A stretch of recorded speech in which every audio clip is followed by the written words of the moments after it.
June 24th, 1993. Houston, Texas.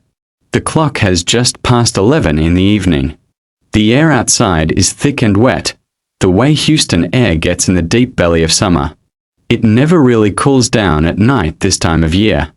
The heat just sits there, heavy and still, pressing against your skin the moment you step outside. Mosquitoes hang in the air near the streetlights. Somewhere in the distance, a dog is barking. Most people in the northwest side of the city have already come inside, already turned on their fans, already settled in for the night. But two girls are still out. They are 14 and 16 years old. They are best friends. They spent the evening at a pool party at a friend's house not far from where they both live, and the way teenagers do in the summer, they lost track of time. The music was good. The water was cool. The night felt easy and long, the way summer nights are supposed to feel when you are young and school is out and you have nothing to worry about. But now it is late, and they need to get home. They decide to take the shortcut. The path runs along White Oak Bayou, cutting through Hillendale Greens Park and passing under a railroad trestle bridge near T.C. Jester Boulevard. It is a route some people in the neighborhood know.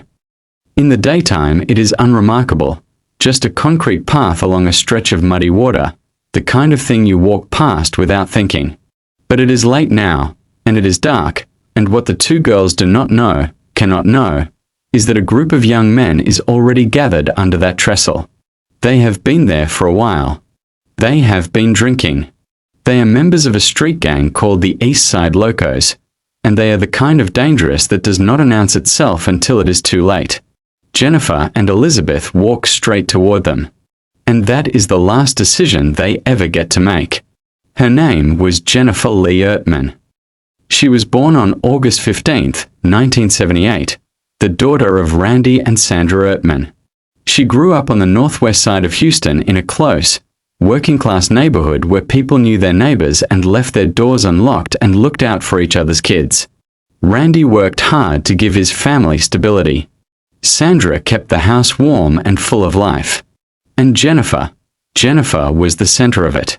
She had brown hair and a wide, open smile that seemed to come naturally, without effort, the kind of smile that makes other people smile back without knowing why. She was finishing 8th grade. She was about to start high school in the fall. She had friends she loved and a family that adored her, and she was, by every account from every person who ever knew her, a genuinely good-hearted kid. Not perfect, nobody is, but kind. Funny. Full of an energy that made rooms feel different when she was in them. Her best friend was Elizabeth Christine Peña. Elizabeth was born on January 23, 1977, which made her 16 that summer. Everyone who loved her called her Liz. She had dark hair and dark eyes and the kind of personality that people are drawn to without being able to fully explain why. She was the daughter of Adolfo and Melissa Peña, a devoted family who built their world around their daughter the way parents do, without fanfare, without thinking twice about it, because that is what love looks like in an ordinary life. Elizabeth was loyal. She was warm. She made people feel seen.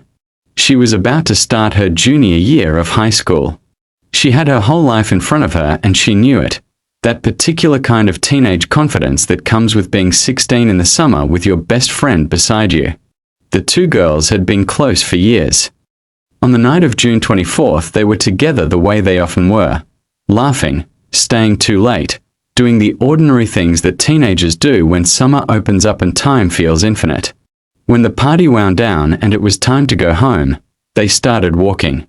The shortcut seemed fine. It was not that far. They had probably walked it before. They never made it home. The men waiting under the trestle that night were members of a street gang that operated out of Houston's East Side Hispanic neighborhoods. They were young, most of them teenagers or barely out of their teens, and they had traveled a long road to end up in that park that night. A road made of bad choices and bad circumstances and the particular kind of moral emptiness that comes when no one has ever successfully held the line for you. The one who set the tone for everything was Peter Anthony Cantu.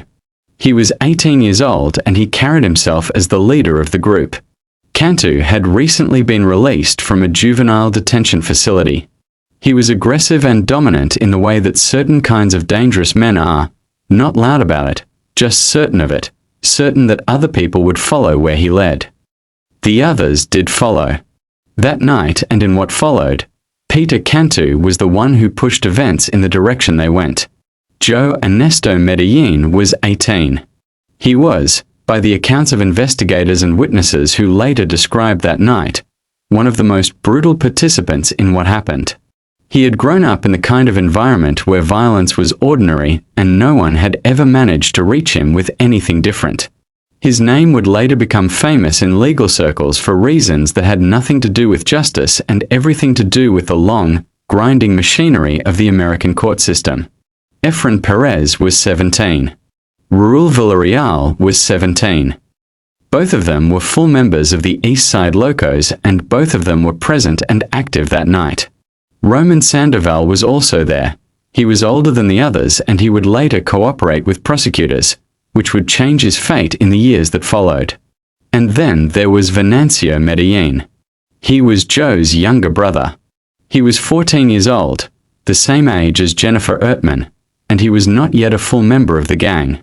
He had come along the way younger brothers sometimes come along, trying to belong, wanting to be part of the group, not fully understanding what he was walking into or what kind of men he was standing beside. What he saw that night would break something in him that could not be repaired. And what he chose to do about it afterward would change everything.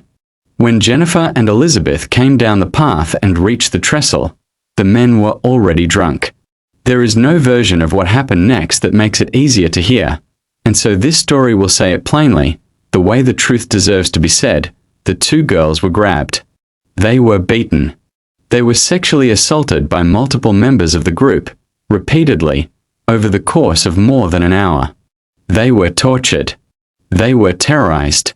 They called out for each other in the dark.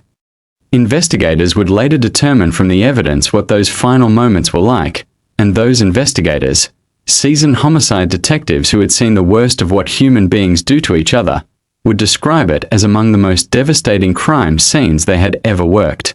When it was over, the men strangled them. They used belts and shoelaces. They left Jennifer and Elizabeth in the brush near the bayou, hidden from the path, and then they walked away. Some of them went back to the party. Some of them bragged about what they had done. Peter Cantu described it like it was something to be proud of. The casual cruelty of that, the ease with which they stepped back into the ordinary world after what they had just done, is one of the things that would stay with everyone who worked this case for the rest of their lives. When Jennifer didn't come home that night, her father Randy Ertman started waiting. He sat up. He called her friends. He drove around the streets near their house, going slowly, looking at the sidewalks, looking between the houses, telling himself there was an explanation. Maybe she had fallen asleep at a friend's house. Maybe she had lost her phone.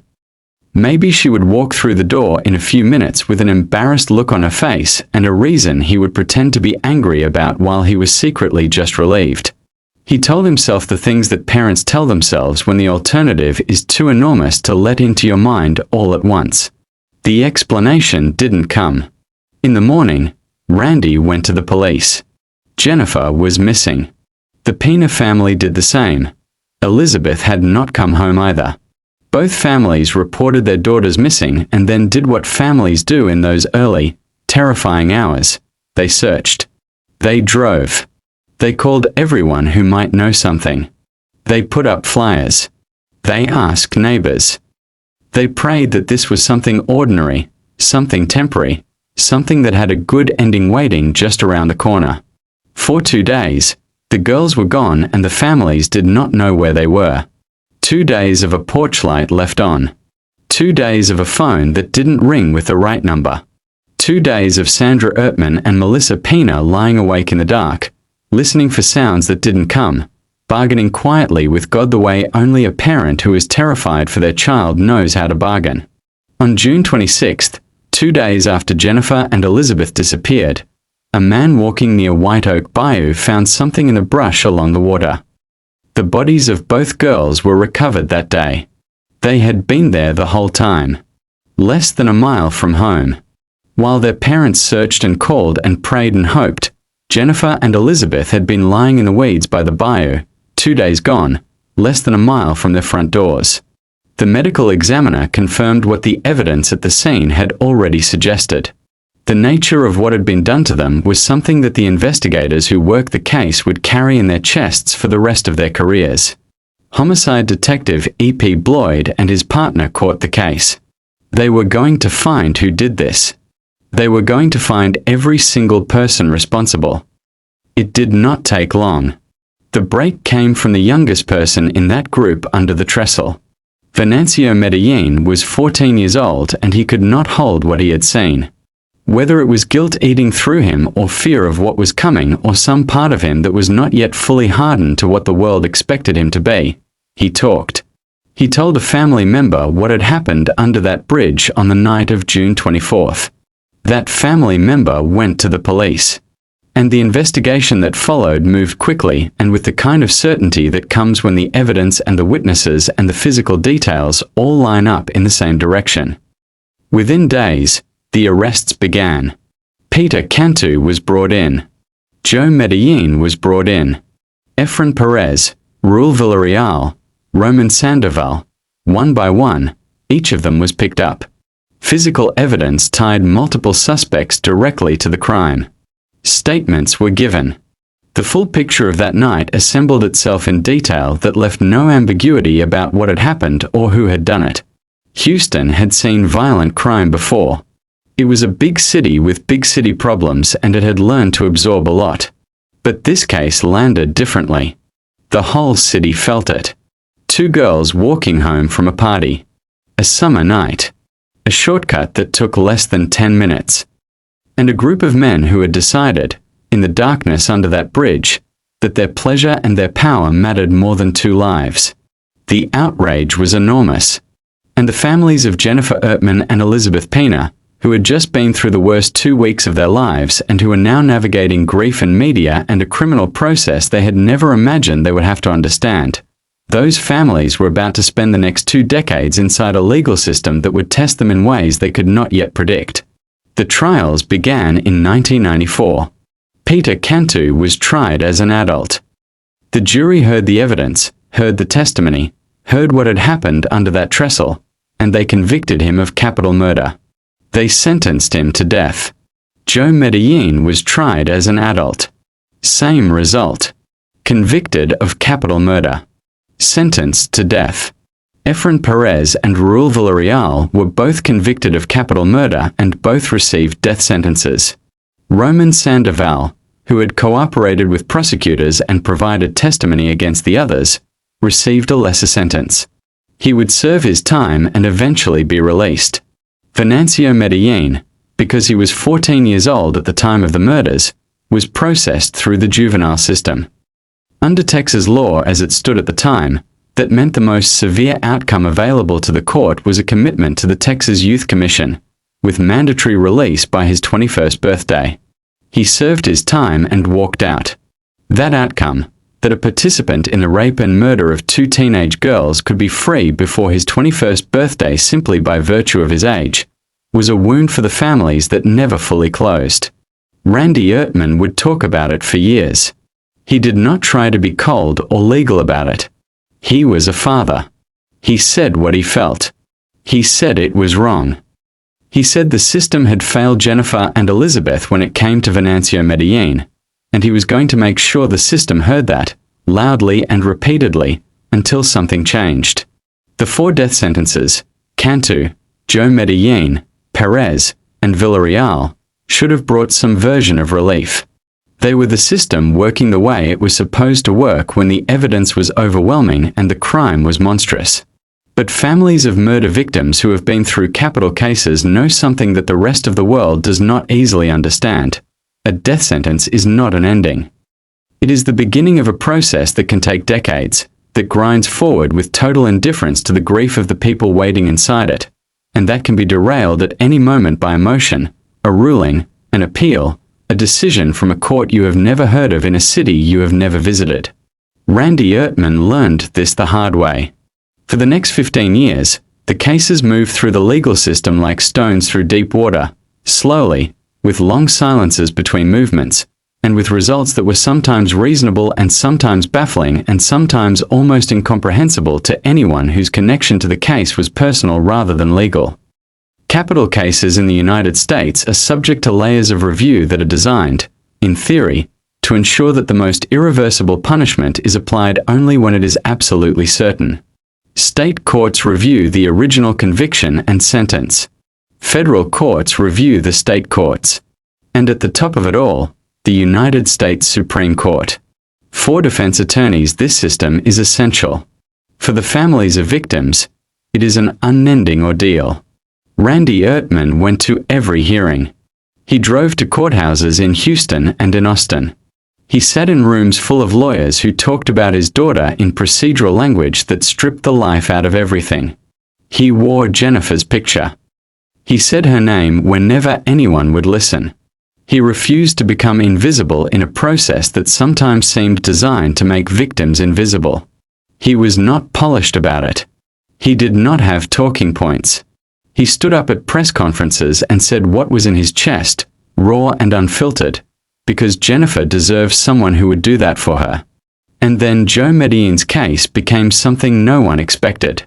Joe Medellin was a Mexican national. Under an international agreement called the Vienna Convention on Consular Relations, foreign nationals who are arrested in the United States have the right to be informed that they can contact their home country's consulate. Medellin had not been told of this right at the time of his arrest. Mexico, representing 51 of its nationals on death rows across the United States, including Medellin, brought a case before the International Court of Justice in The Hague, the World Court. In 2004, the International Court of Justice ruled that the United States had violated the treaty rights of those 51 men and ordered that they be given new hearings in American courts. Then President George W. Bush issued a memorandum directing state courts to comply with the ICJ ruling. Texas refused. The state of Texas, backed by its attorney general and its governor, argued that neither the World Court's ruling nor the presidential memorandum was legally binding on Texas state courts without an act of Congress. The case went to the United States Supreme Court. In 2008, in Medellin versus Texas, the Supreme Court ruled in Texas's favor. The ICJ ruling and the presidential memorandum were not directly enforceable federal law. Texas did not have to give Joe Medellin a new hearing. For Randy Ertman and the Peña family, who had watched this legal battle unfold over years, who had followed the arguments through international courts and federal courts and back again, who had wondered at times whether the man who had murdered their daughters might somehow escape his sentence on a technicality involving a treaty they had never heard of, the Supreme Court's ruling was a relief so profound it was almost physical. But what it had cost them, years, emotional energy, the constant grinding fear that justice would be taken away, was something no ruling could give back. August 14, 2008. Joe Ernesto Medellin was taken to the execution chamber at the Walls Unit in Huntsville, Texas. He was strapped to a gurney. The witnesses were brought in behind the glass. Randy Ertman was among them. In his final statement, Medellin addressed the families.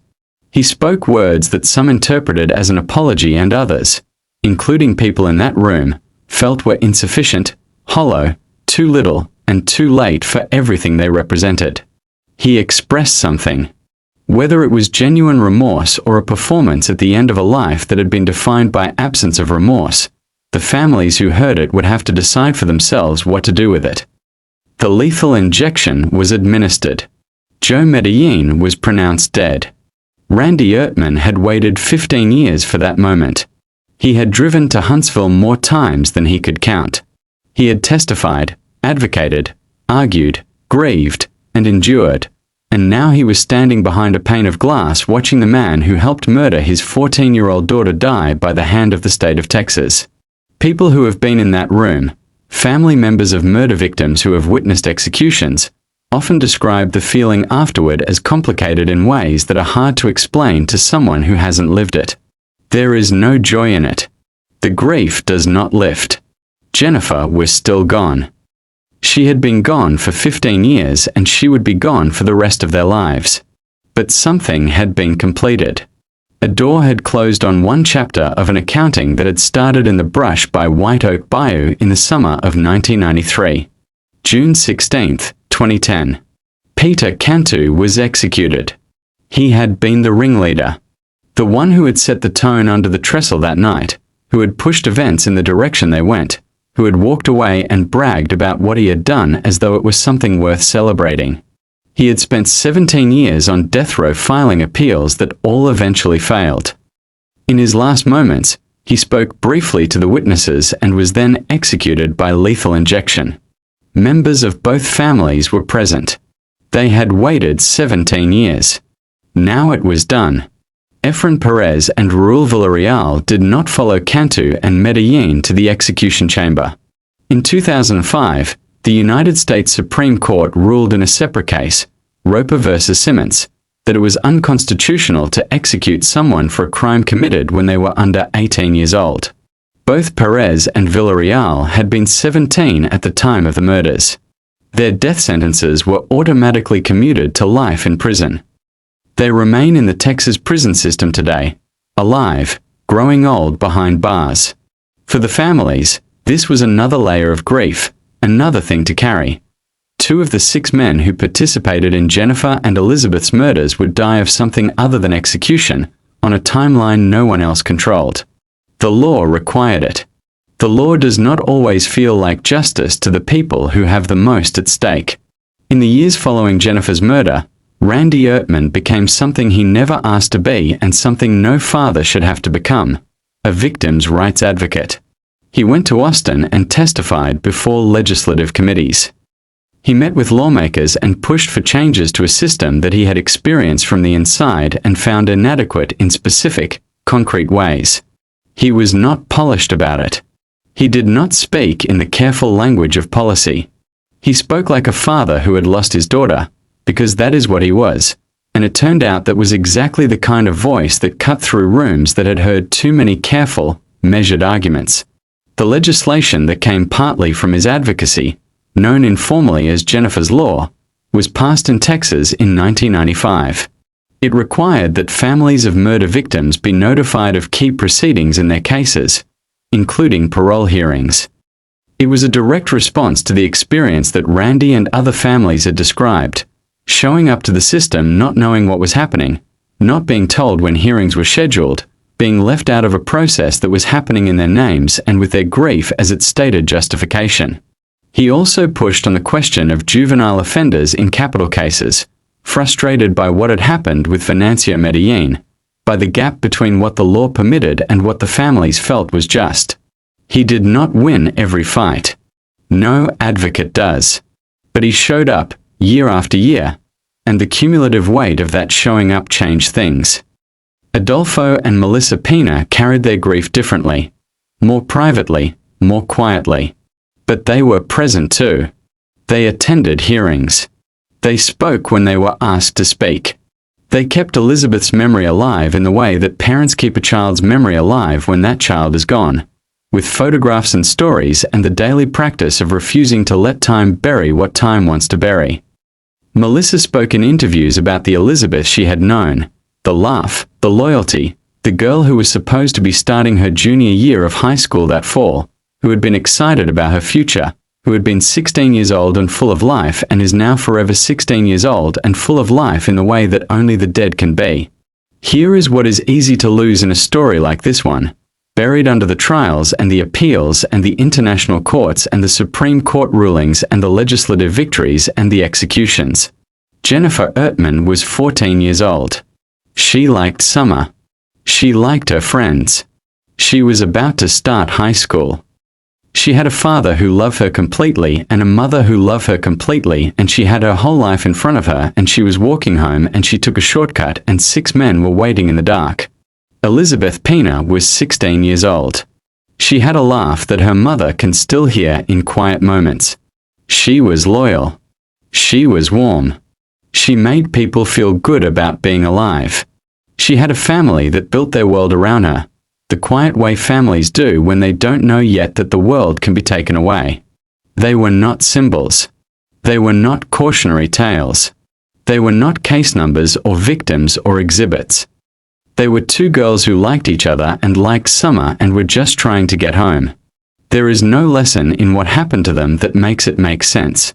There is no wisdom that rises out of it that justifies a single second of what they went through in the dark under that trestle. There is no version of this story in which the deaths of Jennifer Ertman and Elizabeth Peña were anything other than a catastrophic and irreversible crime committed by men who chose to commit it and who then faced the consequences of that choice, slowly, painfully, over 2 decades, while the families who loved the girls they killed learned to breathe around the shape of everything that was missing. The path along White Oak Bayou still exists. People walk it today. Parents with strollers. Joggers in the Houston morning heat. The city has grown up around it. The neighborhood looks different than it did in 1993. But the trestle is still there, gray and low over the water, and somewhere nearby there are flowers that someone leaves, and someone always leaves them, because Jennifer and Elizabeth are not forgotten. Randy Ertman still says his daughter's name. He has said it in courtrooms and legislative chambers and on television and at press conferences and in interviews that have spanned 30 years. He says it because she deserves to be remembered. He says it because if he stops, it feels like she disappears. He says it because she was 14 years old and she was walking home and she deserved to make it. She deserved to make it. So did Elizabeth. Jennifer Lee Ertman. August 15th, 1978. June 24th, 1993. 14 years old. Elizabeth Christine Peña. January 23rd, 1977. June 24th, 1993. 16 years old. Say their names. Peter Cantu was executed on June 16, 2010. Jose Ernesto Medellin was executed on August 14, 2008. Efren Perez and Raul Villarreal remain in prison, their death sentences commuted to life following the Supreme Court's ruling in Roper v. Simmons. Roman Sandoval cooperated with prosecutors and was released after serving his sentence. Venancio Medellin served a juvenile sentence and was released before his 21st birthday. Jennifer's Law was signed into Texas law in 1995. Randy Ertman continued his advocacy for victims' rights for decades after his daughter's death. He never stopped showing up. Neither girl was ever forgotten. They never will be.